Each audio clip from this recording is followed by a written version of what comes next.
a little too high water yet for what I'm trying to do. I opted not even to float my camera down the water today. So the water's just a little bit on the dark side, a little too deep.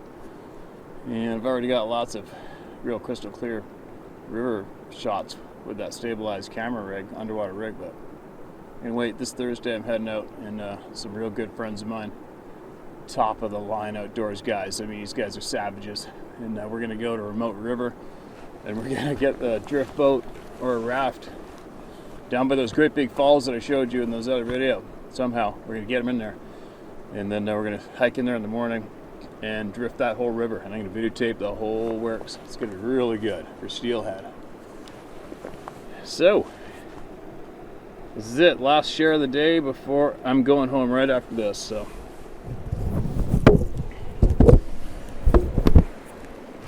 possible encounter on Vancouver Island, hiking the Howtohunt Trail and others. All right, man.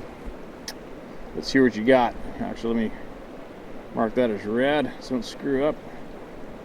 Hey, Steve, I don't have much to tell you about this, but I've seemingly had a few encounters over the years. I'm currently 26, and this happened about a year ago in April of 2020 while out doing a 3-day hike / camp on the Howtohunt Trail on the west coast of Vancouver Island, BC. It was close to the end of my first day. I'd started at Botanical Beach Trailhead. Side note, there was a sighting right on Botanical Beach one time from a couple camping there. We woke up in the morning, got out of the tent, and this thing came out of the timber and stood there on the beach looking at them. It was close to the end of the first day. I started at Botanical Beach Trailhead and was hiking to camp at Sombrio Beach for the next 2 nights. It was about 1 hour or so before I would reach Sombrio River as I was hiking through some more dense than usual overgrown trail. Heading up a slight incline, I felt some weird feelings as something was near in the dense forest / bush to my left, which was the direction of the highway, which was quite far away at this point, as I was only several meters from the ocean to my right off the trail. I continued along the trail to the point where the bush and forest opened up to more of a sparse open landscape with, to the left of me on the trail, slightly sloping up and into the trees. I could feel that something was watching me, or at least that something I could not see was somewhere up there. I stopped for a few seconds to scan my surroundings, possibly expecting a black bear, and had my bear spray in my hand at this point just in case. I never saw anything, but the longer I stood there, the more creeped out I made myself, so I kept on going, determined to get to Sombrio camping pads where I planned to spend the next 2 nights. The feeling of being followed by something that wasn't too close but was close enough to keep an eye on me. I started every so often to shout out, "Hey bear! Whoa bear!" and clap my hands loudly in case it was just a bear, but I didn't want to surprise it. By the time I finally got to where the trail leads down onto the beach at the West Sombrio Bluffs, the feeling had disappeared, and I felt completely at ease like I did when I first started my hike. I just thought I would share this, as I've had multiple experiences like this when hiking alone. Another time it happened when I was hiking Cape Scott. Cape Scott's got dozens of encounters from that area too. Actually, the whole island does, man. I decided to hike much faster than the group I was with, and once I was about an hour ahead of them and by myself, I started to get that same feeling. My first thought was maybe a mountain lion, but I'm not sure. I just thought it might be of interest to someone, as I had the feeling it wasn't just some known animal following me, but something that was very stealthy and extremely quiet. Thanks, Steve. Best of luck. Stay safe. You're doing something that is worth it. 100% spreading information. All right, Sean. Thanks for that email, man. Appreciate it. And yeah, I'm absolutely familiar with every single place you just noted, and there is a pile of encounters all through the island, everywhere.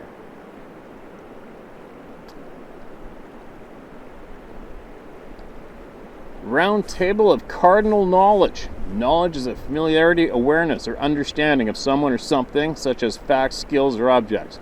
By most accounts, knowledge can be acquired in many different ways and from many sources, including but not limited to perception, reason, memory, testimony, scientific inquiry, education, and practice. This forms a basis of your round table of cardinal knowledge, where cardinal is meant as an adjective standing for the greatest importance / fundamental. This is about me. 2 pages, 1,691 words, and 14 paragraphs. It was while watching one of David Paulides' videos that I became aware of you, and I already read this. Fuck. Hello, Steve. I thought I'd give you a follow-up to some of your questions. I'm in no way trying to promote myself or steal your thunder. Your heart is in the right place. You want to help people deal with a life-changing event that can cripple their lives and ruin the things they love the most, the outdoors. The dialogue you have open here is perfect for doing this. It is my hope everyone who hears the things you read file some of it in the back of their minds, no matter how insane it sounds. Let us be honest. A lot of these things we hear about these beings sounds absolutely crazy. That's the best part of this. You don't have to accept anything anyone says. Just listen with an open mind and heart and file it away. You may need that information somewhere down the road. And is that ever a fact? True, true, true. Like I'd mentioned before, if you could communicate with these beings, what would you ask them? And what would they tell you? For the sake of argument, let's say I've had the privilege to do that over the course of several years. I don't expect anyone to take my word for it, let alone believe me. So just humor an old fool and joke about it if it makes someone smile. I'm a person like you, 56 years old, North American, whose curiosity got the best of him back in the year 2000 after experiencing something odd in the state of Florida. I don't like being perplexed, confused, and left scratching my head over something I want to know the truth. Sometimes finding the truth takes some work, even if you don't like it once you find it. So here I am, 21 years after my event, and to quote a friend, more answers just lead to more questions. So here it goes. Once I discovered these beings were a people group onto themselves, I realized they have to have a language. Where you have language, you have culture. Where there's culture, there's a belief system. The whole concept of the word people means personality. A people means personhood and all that goes with it. Once the whole mind-speaking thing became real to me, I wanted to know who they are as a people. I do not publicly throw this out for mass consumption, but I think your audience deserves to know some things. Please keep in mind, these beings could be lying to me. They could be trying to trick me. They can also be telling me the truth from their perspective and not ours. They do speak, and I find their voice more intimidating than their appearance. Think of John Belushi doing Samurai Warrior on old SNL on steroids. It is not unusual for them to send a mental picture image to convey a thought they can't express in words. They know basic languages that they hear spoken by us. If it's mostly English, they know English. If they live where they hear French, they'll be able to understand French, Spanish, Native American. It all depends on the exposure to us and how much. Ones who live in urban areas have a greater understanding of that language. The other thing is, if they communicate with one of us, their ability to use more grammar and syntax will improve via mind speed. These beings have a name they call themselves by, and it's nothing weird or strange. Sorry, I won't divulge that because it is a litmus test for me and to test others who can communicate with them. I don't want it widespread knowledge to be used for hoaxing. We call ourselves human. They have a much simpler definition for who they are, and we could call ourselves that too. Hope this makes sense. They all have individual names. Each one has a name given to it by the parents, just like us. To make it more confusing, they will choose the name they like to call themselves by, and there will be a third name that is only used between mates, kind of like calling your wife sweetie. That third name is only used between a mated couple. They live in nuclear families, one male, one female, and typically two youngsters. One generally older than the other, meaning one sibling will be much larger than the younger. Picture teen and toddler. The number of young may vary region to region based on the environmental carrying capacity. They can't explain that term, but they know how to live it. Once you remarked on people calling them the keepers of the forest or the guardians of the forest. This is true for them, but it's not what we humans think it is. For instance, they would love to have feral hogs running around as food source and would welcome it. They would never destroy thickets of Japanese honeysuckle or cuds because it gives them cover. We would want to keep invasives out of an ecosystem. They are keepers and guardians of other things we don't know about that tend to show up in wild places away from people. They do manage food sources in the sense that they will never outstrip their food supply. If they notice that the squirrel population is low, they will not hunt and eat them till the numbers recover. I hope that answers one thing for you. They live in neighborhoods, for lack of a better term. Imagine a more rural community with neighbors spaced out rather than a tribe living communally, but they are still one community. More like Amish, if I can use a human example. In this community, they will have a leader who makes the rules they all have to live by. Their leaders have to be able to do all the weird stuff attributed to them. All those supernatural things you hear about them have to exist in their leaders for the protection of their entire community. Like I said, not all of them can do weird stuff. Leadership is based on these skills and not family bloodlines. They are a patriarchal society. The males are typically the hunters and always the protectors. This is why the vast majority of people see males. The females are typically never allowed to interact with us. Why? Because the males believe the females are too soft-hearted and emotional to deal with us. Basically, they get too emotional with us and can't make sound judgments in safety and security. One of the things I learned is they will be much more responsive to a man introducing his wife and or children to them than a woman alone, at least in the sense of communicating with them. They think women should be protected, and when we allow women to speak to them without a man introducing them, they will often not reply. They have their criminals and outcasts. Imagine how hunter and gatherers dealt with these in their society. They police themselves, and the number one rule is to not physically harm or kill us. This will get them the death penalty. If one is given that judgment, it is possible for him to go on the run as a fugitive. They call these individuals travelers. They can be dangerous, but doesn't mean they're killers. Because their system is so harsh, a simple thief may go on the run. People need to understand that their criminal element is not as widespread as ours. Once again, think Amish. Not a lot of Amish criminals in the Amish community. They thought of being alienated from your community is not something they want. We kill them. They have an oral history. We as people have always killed them. We have hunted them down in the past, calling them monsters. We still do. Think about it. We're taught from a young age. Big, hairy monster. Notice it's not big, scaly monster or big, feathery monster. Remember a Bugs Bunny cartoon where Bugs is running from a giant, red-haired monster with tennis shoes? I'm told by them that we have people who will show up with guns and flying things and hunt them down from time to time. They have no idea how we govern ourselves. My guess is someone or some group in our government who is doing these things, if a single one of them is killed by us, the word eventually travels worldwide. They view us as very dangerous, which leads me to the next thing. Because of their fear of us, there is a schism with their culture and society.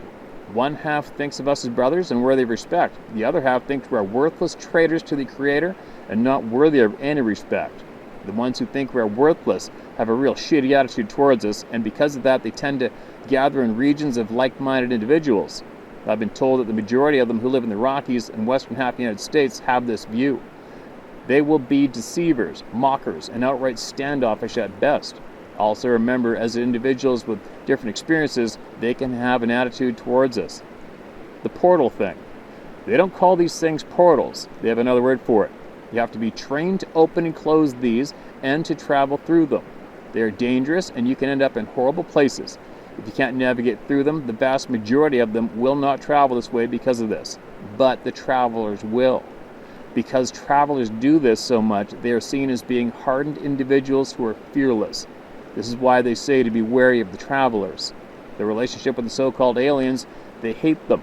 They are not friends and buddies. They hate them for the same reason we do. Yeah, it sounds crazy, I know. Being able to see through the eyes of another. I know you wanted more info on that. I know what you speak of with various birds begging for food and such with people. Some seem to have the ability to tap into the visual part of another animal's brain and see what it sees.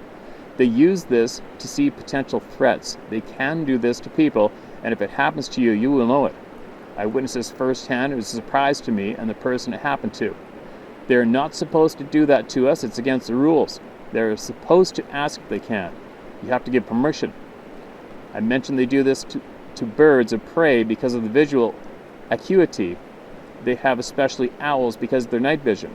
They also told me owls are soft, meaning it's very easy to do this to them. Owls are actually not very intelligent despite being attributed to wisdom.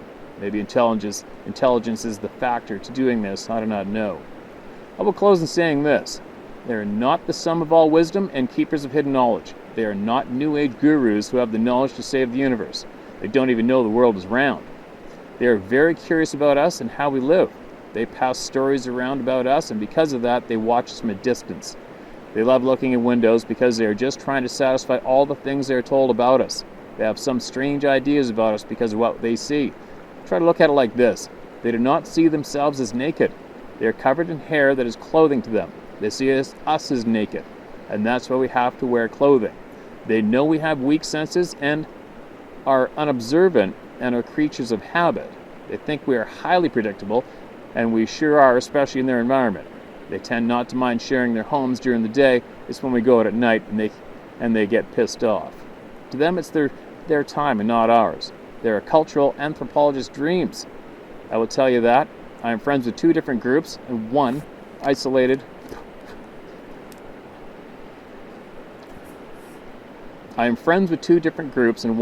family. They are very reluctant to share information with us unless you've established a trusting relationship with them.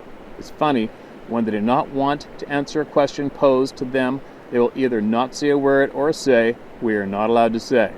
I discovered a single family with no ties to any leadership is more willing to divulge things about them as a people. They do not like getting blamed for disappearances and deaths of our people. They will sternly say it is not us. That could be a lie, who knows? I know they are proud. Man, are they very proud as a people. They really do not want to tell you about other things lurking in the wild places. It's against the rules. Take from this what you will. I'm sure most think it's nonsense, and I do not blame them. Call me arrogant, limelight stealer, or whatever name you choose. This information may help someone who has them around their homes. If they are killing livestock and blatantly terrorizing someone, you may need to find someone who can communicate with them and find out how to fix the problem instead of having to move away. Banging on the house, climbing on the roof, peeping in windows, turning door handles is not terrorizing to them. Raping horses, killing livestock, leaving your dog they tore in half on your doorstep is terrorizing and needs to be addressed quickly. I really recommend this book, The Locals by Tom Powell. I read that book before all the weirdness entered my life. The author of that book covers the entire spectrum of this subject. All the weird stuff I thought was bullshit, when it began to happen, I went back to the book and reread it. As far as I can say, that book will give you a start in trying to grasp this whole topic. Steve, I live a normal life. I have a family that is more well-versed in dealing with them. We go out and enjoy wild places, even in the dark, with no fear of handicaps. They have showed up in my home before. We have a much more amazing world than we have been led to believe. And yes, our governments are lying to us. I just want people to understand they are not monsters. If possible, it is really easy to work out a situation where there is conflict with us. Remember, they are the ones who see us as monsters. Once again, do not take my words as the living truth. The words coming from their minds could all be lies and deceit. I give them the benefit of the doubt because we humans are pretty damn horrible to each other, let alone others who don't look quite like us. You keep doing what you're doing and encourage all those who are suffering from PTSD.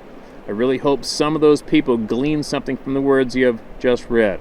Sincerely, the Owl Man. Alright, and there is a handful for everyone to take in. And like the author said, take from it what you will, or not. Take it or leave it. But every little bit helps. Every little bit helps somebody.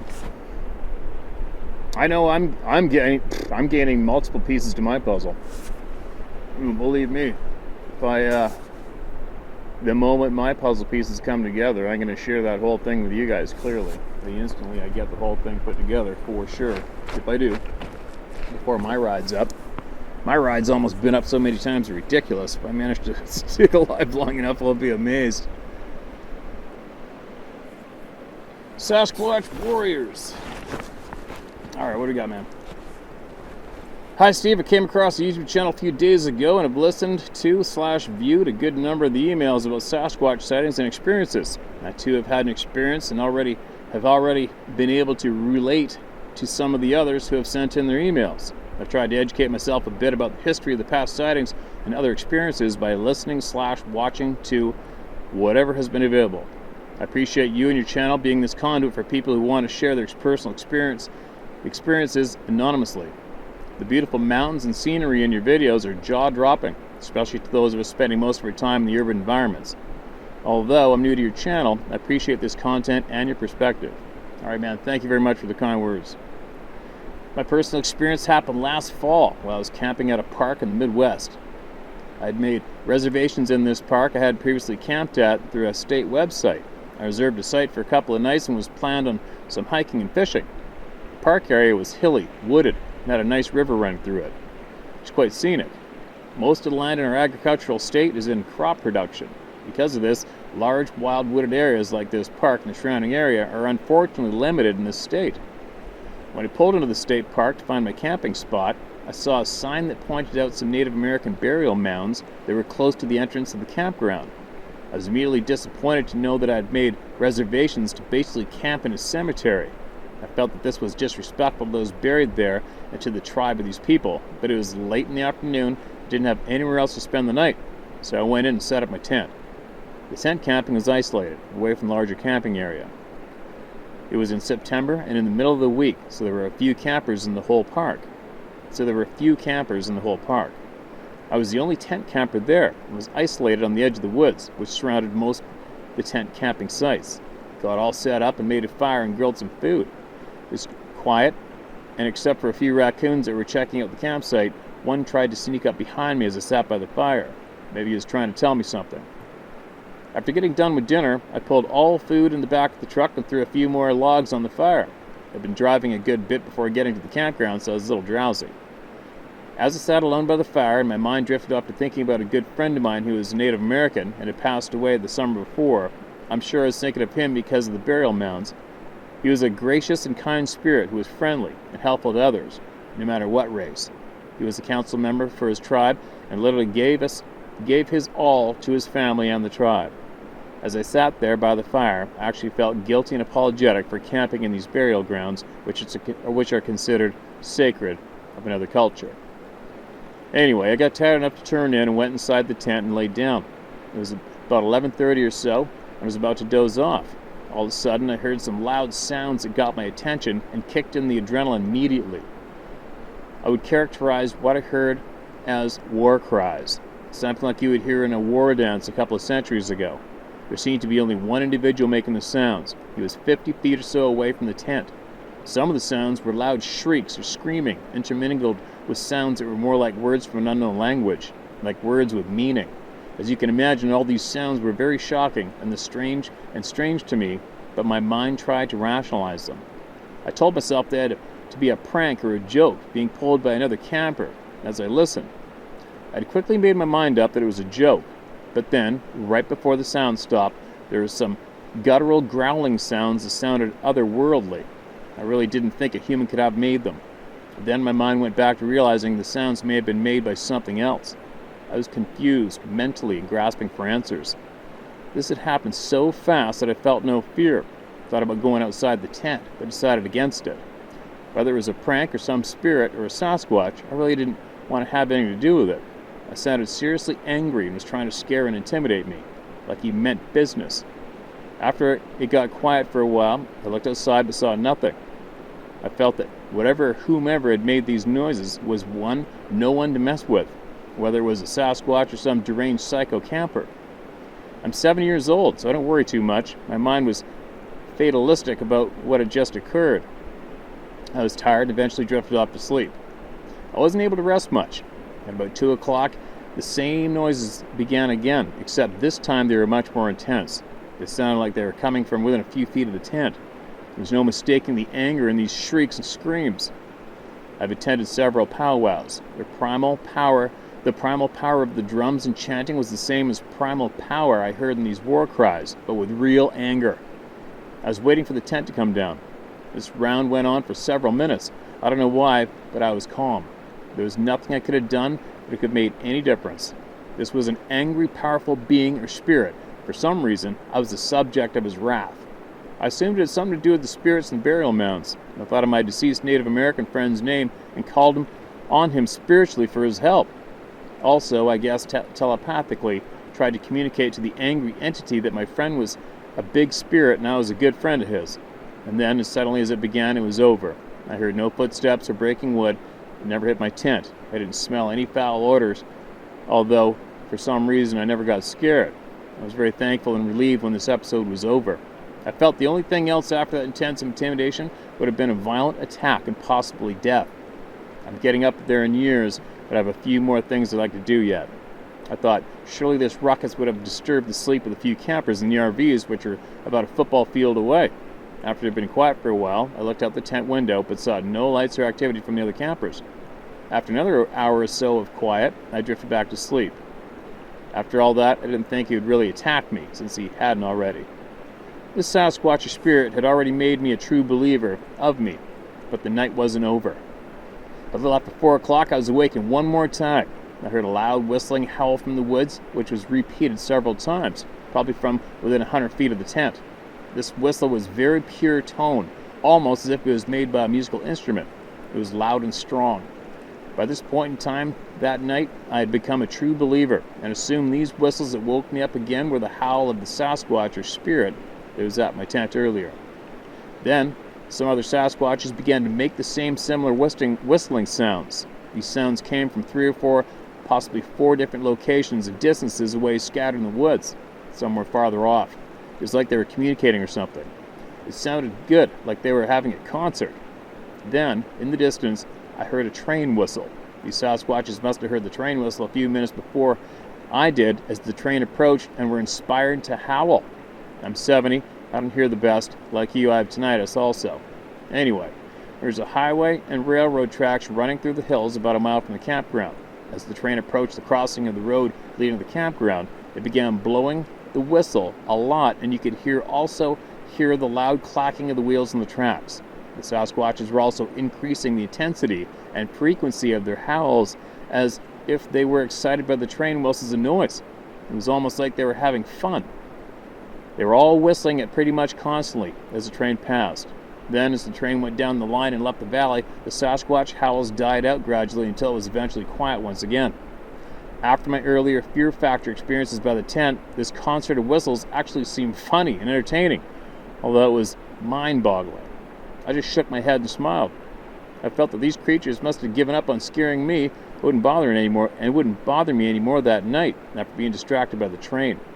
I'd become a believer after the 2 o'clock episode, but these Sasquatches howling in concert from multiple locations in the woods basically took the cake. I couldn't be topped. I didn't see or smell anything, but what I heard that night was truly amazing. I would classify it as paranormal or on some other spiritual plane of existence, beyond normal experience. I truly couldn't even dream a story like this. I've told no one anything about this night camping. I actually feel that going through this spiritual gauntlet of sorts has strengthened me personally in some way I don't really understand. I think if I start talking about it to others, it won't be as powerful to me personally. That's why when I came upon your YouTube channel, I thought this would be a way to learn more from others and also share my personal experiences with others anonymously for their consideration. People can come to their own conclusions, and some may have had similar experiences to relate to. Whether they believe this story or not is certainly up to them. I do question whether I was actually experiencing something in another dimension that the other campers there that night may not have been able to experience. That seems a legitimate question if these beings were spirits. Or are Sasquatches possibly spirits that can enter a dimension of reality from another one, and then go back to where they came from? With the loud war dance cries and the howling that went on around the campground, I would have honestly expected some of the campers would have heard all the disturbance and been spooked. It was loud. I camped there the following night also, but heard nothing else. No one camping there mentioned all the noisy commotion of the night the following day. I thought, although I didn't go out of my way to talk to anyone. I did ask one of the park rangers that came by if there had been any Bigfoot activity reported in the campground in the past. He told me no. I mentioned some reports from around another river in the area. I didn't tell him of my own experience there. Best to you and your listeners. Thanks for all your efforts. Wow. That's quite the experience, and you're fortunate to have had that reaction. I think your average person would probably shit themselves, throw the shit in the vehicle, and pack up and hit the gas, right?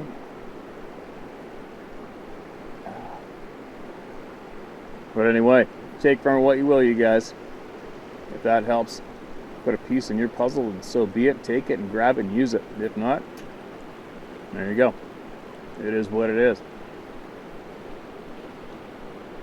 But if anybody has anything you want to share, get off your chest.